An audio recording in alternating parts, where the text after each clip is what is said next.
Good morning, everybody. Today we're going to talk about health and safety. This is your first class in this subject, and I want to introduce you to the topic. And I would like you to watch this video, which I think is funny, and I hope that you think so too. Oh, hi, Heather. How are you today, Michael? I am fine, thanks, Heather, but a little distressed. Why is that, Michael? You are usually so upbeat. I am worried about the new module we are doing, health and safety. Why would you be worried about the new health and safety module? It is bound to be easy peasy, and you are, after all, such a genius. My dad said he had to do health and safety training at work and he almost died of boredom. 5 hours the man front-loaded the stuff. No way. That doesn't happen at CERC. The teachers at CERC do not believe in front-loading. They threw away the jug and mug ages ago. Really? Yes, the material will be delivered in a relevant and fun way. I am not so sure. My dad says school is like flying. The teachers say, sit down, face front and belt up. Oh, and turn off all your mobile phones. No, education may have been like that in the past, but it is not like that anymore. We will love the new health and safety unit. It will be delivered in a fun, relevant, and innovative way using many technologies and catering to all styles of learning. It will be great. Well, I will wait and see. It is hard to think how health and safety training can ever be interesting. It will be great. We will learn to identify health and safety issues, recognize a hazard/risk categories, and begin to prioritize risk and consider how to implement recommendations, and will note the consequences of non-action. All very relevant to our future employment. Sounds riveting. It will be. You will see. I have to go now as I have lots of work to do, and, as I am a typical CERC student, I can't wait to get to the library to get it done. Okay then, see you later. Bye for now, Heather. Bye-bye, Michael.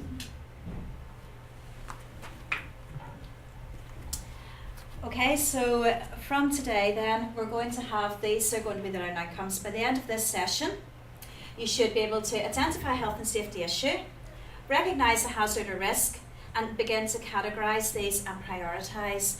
Sounds like a lot, but as the video says, we're going to do it in a fun, innovative and exciting way. Let's hope it is up to expectations. I'm just going to show this video, which whenever I'm showing you, I want you to have a think about whose responsibility health and safety is. Start at the very beginning, whose responsibility? Sous chef here. With any luck, I should be head chef by next year. I've got this amazing fiance, who I won't be marrying this weekend, because I'm about to be in a terrible accident. But really, I should have cleaned up the grease over there, and they should never put the deep fryer so close.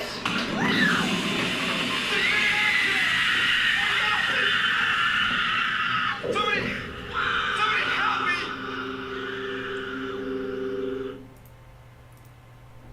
So there are no accidents. It's all these things happen for a reason, and what I want you to think about is whose responsibility was that to clean up her fat, the water in the floor? Yeah.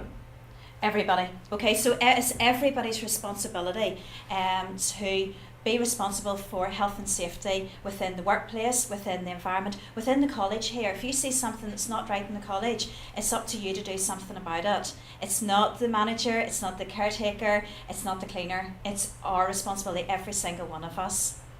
So in order to identify some hazards, I have here on my e-beam a picture. This is in a nursing home. Many of you are going to be going out to a residential setting, and you need to be very aware of where the risks are. And I'm going to give you out this. I'm hoping that none of you ever ends up in a care home like this, and you've got one at the back there. Have a look at the picture. See if you can circle in your groups some of the hazards that you can see.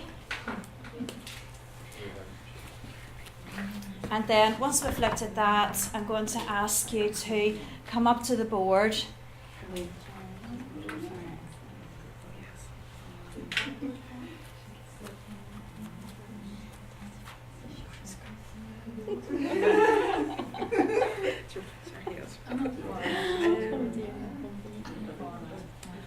What about the dog? Do you think the dog could bring one?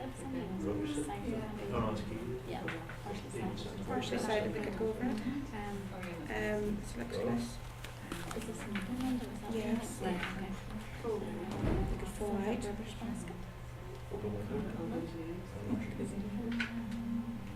Carrying hot tea.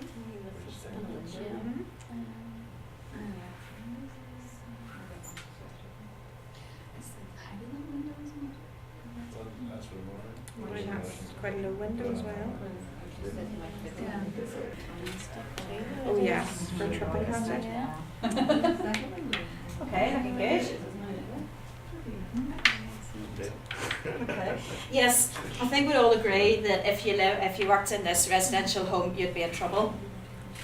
There are lots of things going on in this picture, and if you wouldn't mind in your groups, if one person from the group would come up, and circle just check. Okay, yep.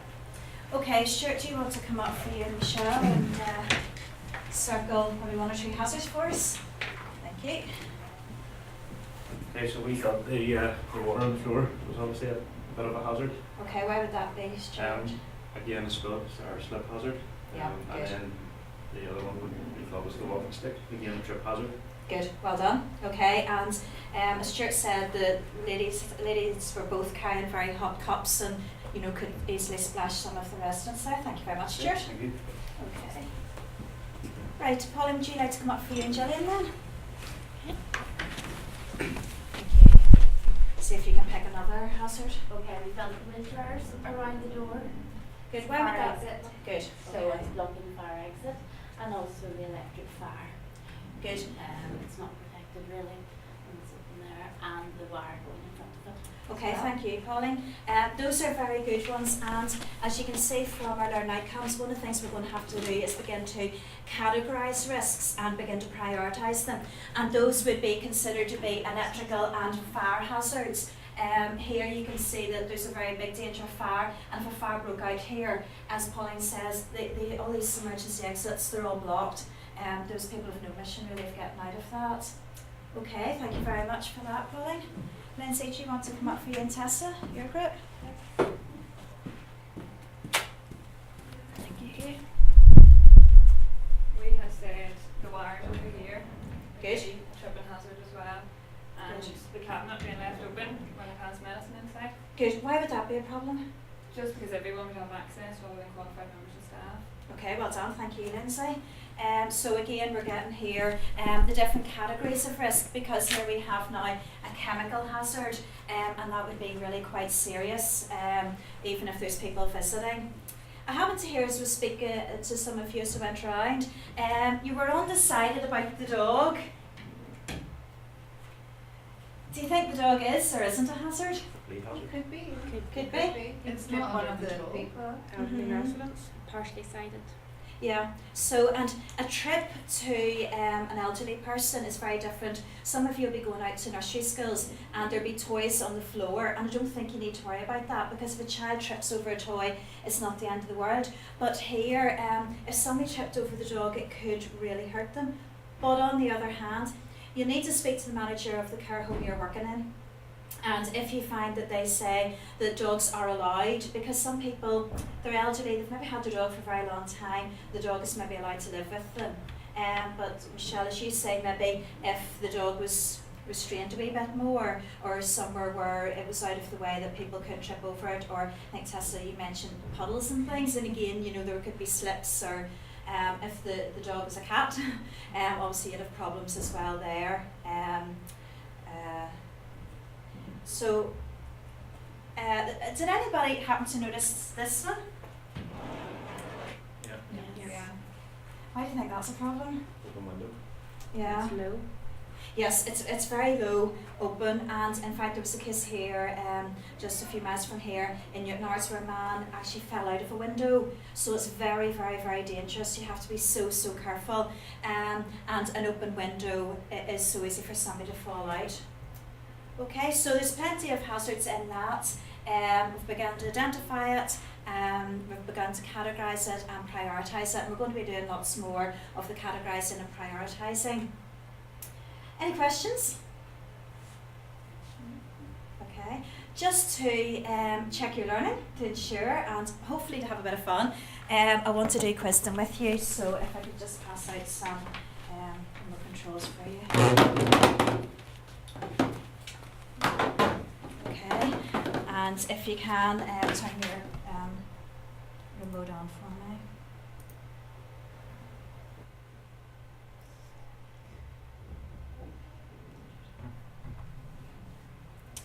Okay, that should be your remote controls now. Have you them all turned on okay? Switched off again. Yeah. They're all turned on again. Okay, that's good stuff. Okay, who has the ultimate responsibility for safety in a care home? Is it the manager, the lead nurse, or everyone? Do you remember we talked about that right at the very beginning? Oh yeah. And if you pick your answer and then send it using the double arrow key. Okay, looking good, 2/3 of you. Almost all of you, just one more person maybe. There was somebody hasn't, oh that's small now, right, okay. Okay, you all went for the right answer, well done.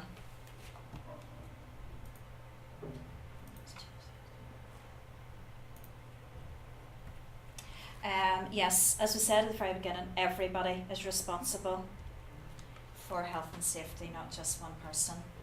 What type of hazard is pictured here?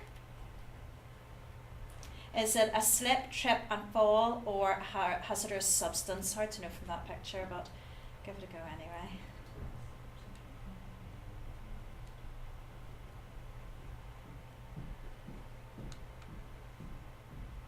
Yeah, okay, all of you went for the slips, trips and falls, well done. Because again, it was like in the, mostly you'll be in residential settings or childcare, and it's likely to be water, something that somebody could easily slip on. Okay, well done. What type of hazard is that? I don't think we circled that in the picture, but it was there. Was it a light hazard or an electrical hazard?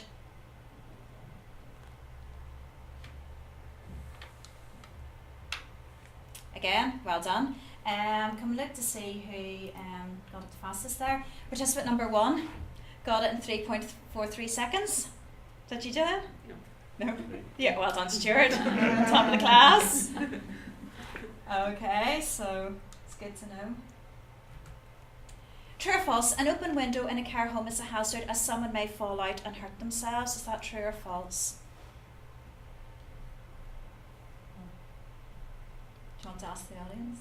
The audience have all gone for true. Okay, well done. True or false? Dogs and other pets should always be banned from care homes.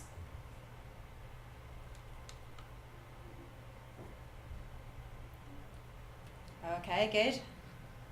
Just the one to go? No, that's the one. Okay, so you're quite right, because as I said, it will really depend on the manager of the care home in which you're placed. Finally, what does this sign mean? Hazardous waste. Bodies may be buried here or give up all hope of escape.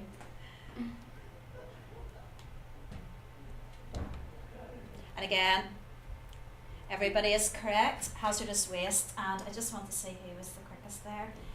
Okay, participant number 1 again. Stuart, go to the top of the class. Well done, you. And of course, if I go over here, I can see that, oh, one person got one wrong, but most of you got them all right. So well done. Well done. That's very good. Okay, any questions? Anything anybody wants me to run over again? So just going back to learning outcomes again. Hopefully we've identified a health and safety issue, we've recognised a hazard or a risk, and we have begun to categorise the risk and begun to prioritise as well. over the period of the next few weeks, we'll be doing all of those things. That was just an introduction to get you started. Okay, thank you all very much. Thank you. Thank you.